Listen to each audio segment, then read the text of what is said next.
So many dainty things can be cut out of pasteboard and pasted together.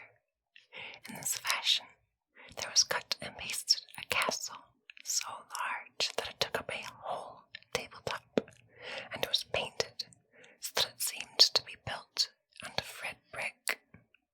It had a shining copper roof, had towers and a drawbridge. The water in the canals looked like a plate glass, which is just what it was. And in the topmost tower, there stood a watchman, cut out of wood. He had a trumpet, but he didn't blow it. All this belonged to a little boy named William.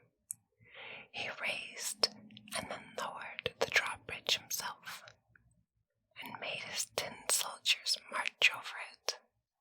He opened the castle gate to peep into the spacious reception hall, where all the face cards from a pack, hearts, diamonds, clubs, and spades, hung in frames upon the wall, like portraits in a real reception hall. The kings each held a scepter and wore a crown. The queens wore flowing veils over their shoulders, and in their hands each held a flower or a fan. The knaves had halberds and nodding plumes. One evening, the little boy peered through the open gates of the castle to have a look at the court cards in the reception hall. It seemed to him the kings saluted him with their scepters. The Queen of Spades waved the golden tulip she held. The Queen of Hearts raised her fan, and all four queens graciously took notice of him. As he came a little closer to get a better view, his head struck against the castle and shook it. Then the four knaves of hearts, diamonds, clubs, and spades lifted their halberds to warn him not to try to press his way through. The little boy understood and gave them a friendly nod. He nodded again and then said, "Say something." But the court cards said not a word.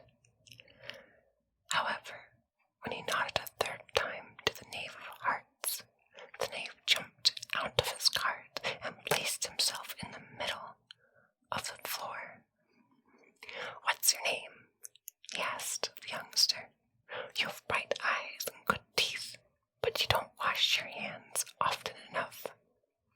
This was not a very polite way to talk. "My name is William," said the youngster. "This castle is mine, and you are my knave of hearts." "I'm my king's and my queen's knave, not yours," said the knave of hearts.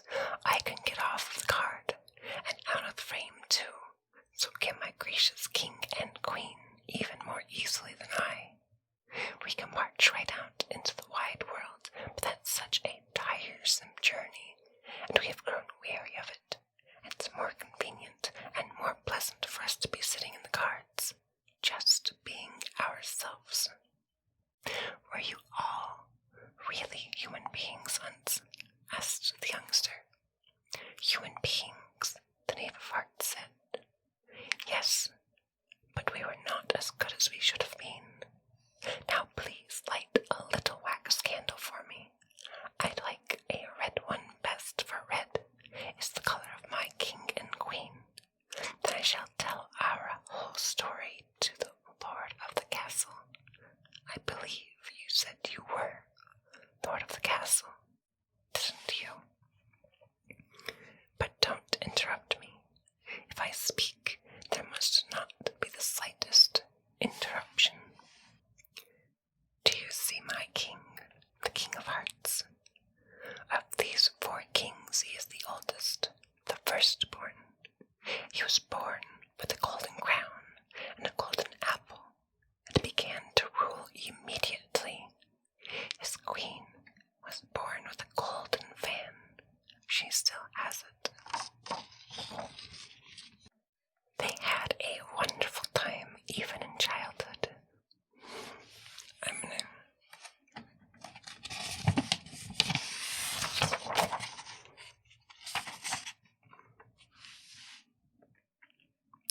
she still has it.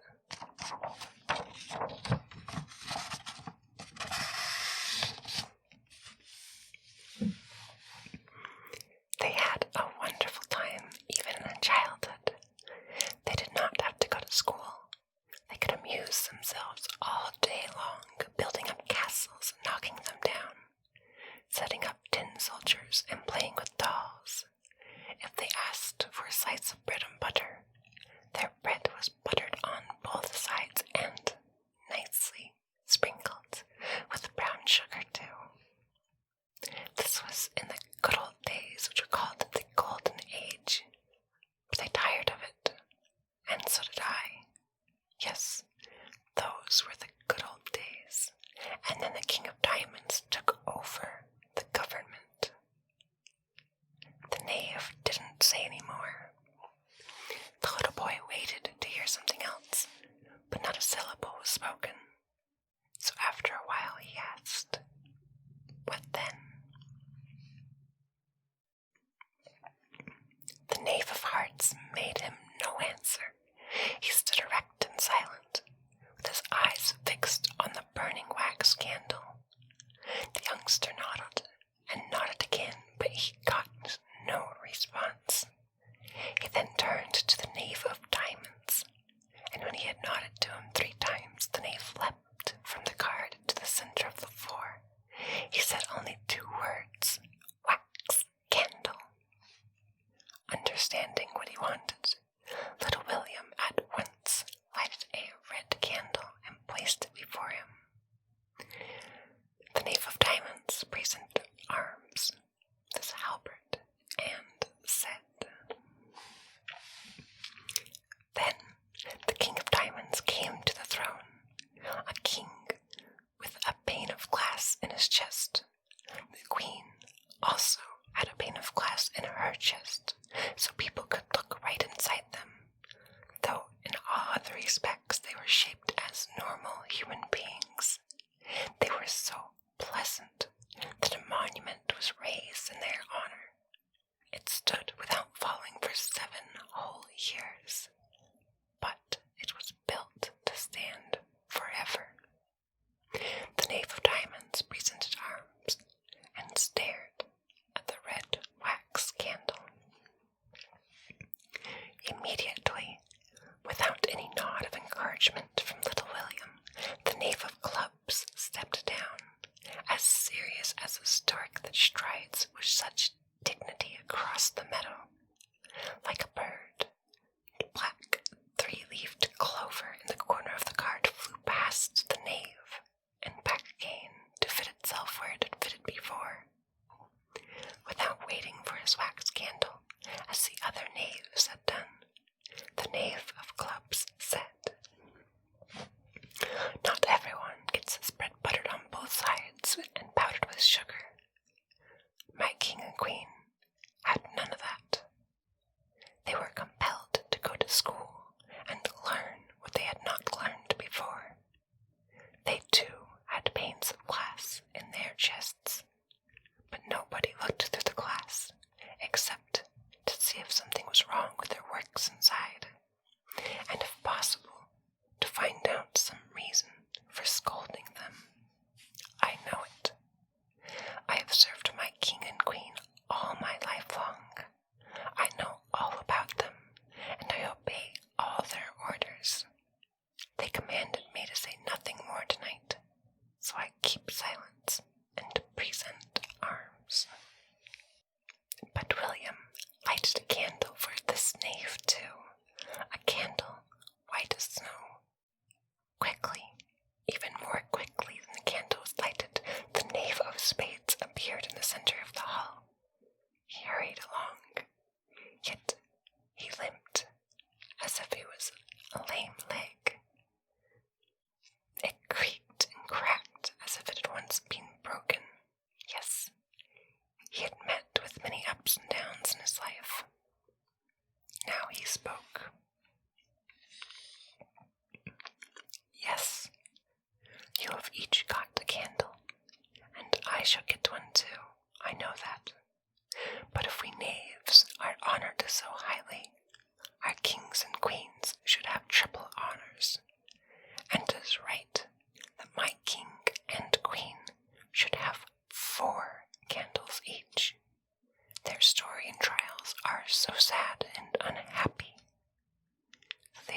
reason to dress in mourning and to wear a grave digger's spade on their coat of arms.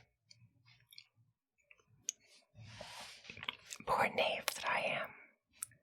In one game of cards, I have been nicknamed Black Peter, yes, but I have a name that isn't fit to mention, so he whispered. In another game, I am nicknamed Dirty Mads. I, who was once first cavalier to the King of Spades, now I am last. The history of my royal master and mistress I will not tell, for they do not wish me to do so. The little lord of the castle may imagine their story for himself, if he will, but it is a most melancholy one. They have sunk pretty low, and their fate is not apt to change for the better until we all go riding on the red horse higher than there are clouds. And little William proceeded to light 3 candles apiece for the kings, and 3 for the queens. But for the king and queen of spades, he lighted 4 candles apiece, and the whole reception hall became as dazzlingly bright as the wealthiest emperor's palace. The 4 kings and queens made each other serene bows and gracious curtsies. The Queen of Hearts fluttered her golden fan, and the Queen of Spades twirled her golden tulip in a wheel of fire. The royal couples came down from their cards and frames to move in a graceful minuet across the floor. They were dancing in and out among the candle flames, and the knaves were dancing too. Suddenly, the entire reception hall was ablaze. The fire roared up through the windows and the walls, and everything was a curtain of flames that crackled and hissed. The whole castle was wrapped in fire and smoke. William was frightened. He ran shouting to his father and mother, "Fire, fire! My castle's on fire!" It sparkled and blazed, but from the flames it sang. Now we are riding the red horse higher than the clouds. This is the way it behooves kings and queens to go, and this is the way it behooves their knaves to follow. Yes, that was the end of William's castle and of the court cards. William is still alive, and he washes his hands. It was not his fault that the castle burned. Thank you for listening, friends. I hope you enjoyed the story. Sweet dreams, and good night.